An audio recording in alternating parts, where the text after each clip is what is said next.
अस्सलाम वालेकुम, कैसे हैं आप सब। उम्मीद करती हूँ अल्लाह पाक के करम से ठीक ठाक होंगे, खुश होंगे।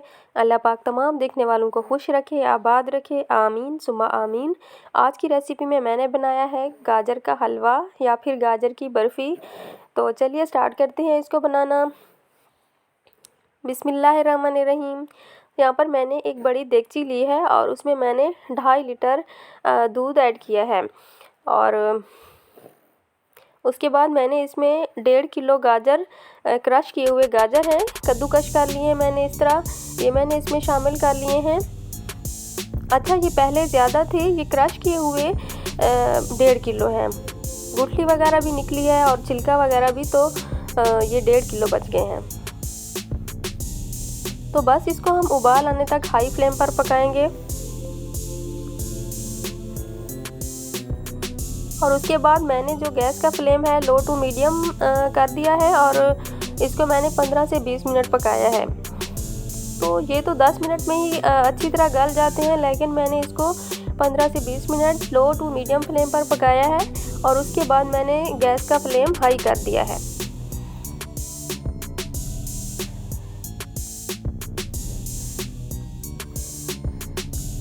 तो अब इसके अंदर जो दूध है उसको हम ड्राई कर लेंगे।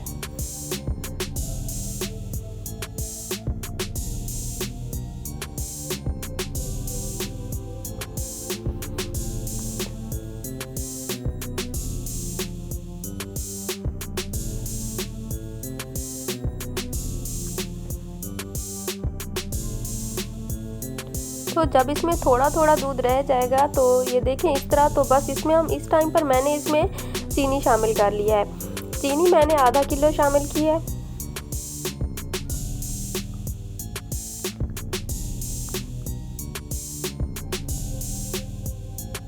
और इसके साथ ही हम इसमें इलायची का पाउडर शामिल करेंगे 1 टीस्पून भर के।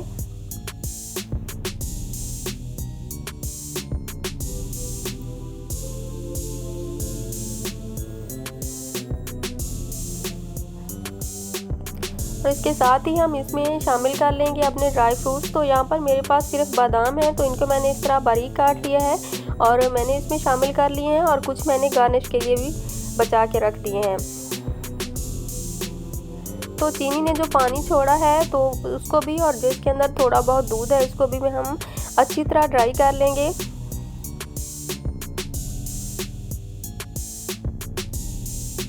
तो इस टाइम पर मैंने इसमें थोड़ा सा खोया ऐड किया है, एक छोटी कटोरी, और आप चाहें तो ये मत डालें अगर दूध बहुत ज़्यादा है तो, लेकिन मैंने इसमें थोड़ा सा ऐड किया है और इसको हम अच्छी तरह मिला लेंगे ताकि ये इसके अंदर हल हो जाए।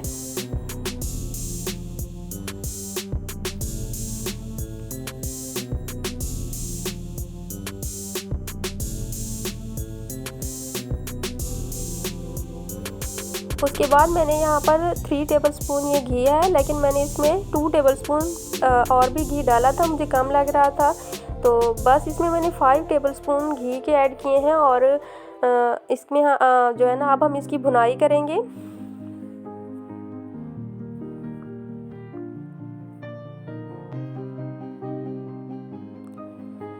तो भुनाई करते वक्त ना यहाँ पर मैंने इसमें थोड़ा सा जायफल और जावित्री का पाउडर ऐड किया है। ये तकरीबन छोटा जो चम्मच होता है चाय वाला, चौथा हिस्सा है। ये ऑप्शनल है, अगर आप डालना चाहें तो डाल सकते हैं, अगर आपको पसंद नहीं है या आपके पास नहीं है तो मत डालें। इसकी जो खुशबू होती है ना, मुझे बहुत अच्छी लगती है, बिल्कुल हलवाई स्टाइल में बन जाता है ये।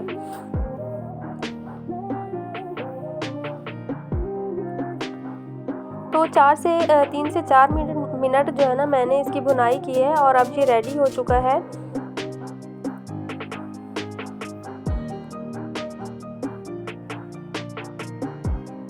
बर्तन को ये खुद ब खुद छोड़ना शुरू कर दे तब ये रेडी हो चुका होता है।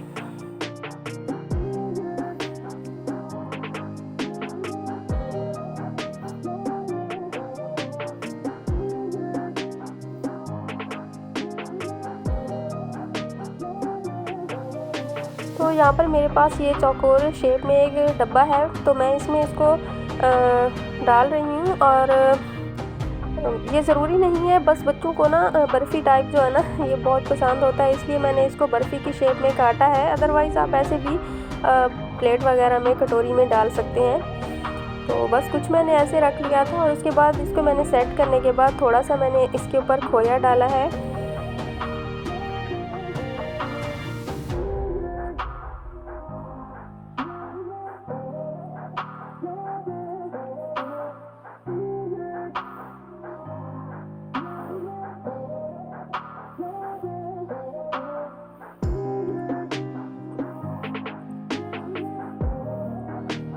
और गार्निश के लिए थोड़े से जो मैंने बादाम बचा के रखे थे वो भी मैंने इसके ऊपर डाल लिए हैं।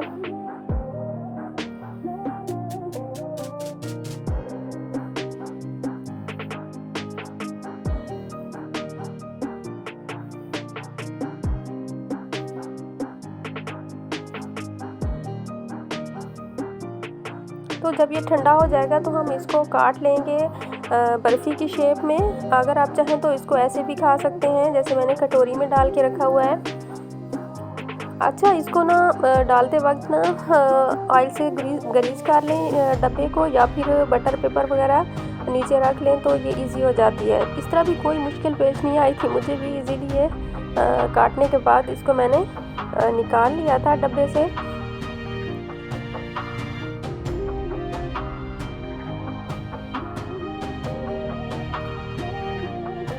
उम्मीद करती हूँ कि आपको मेरी रेसिपी अच्छी लगी होगी। Thanks for watching. अल्लाह हाफिज़।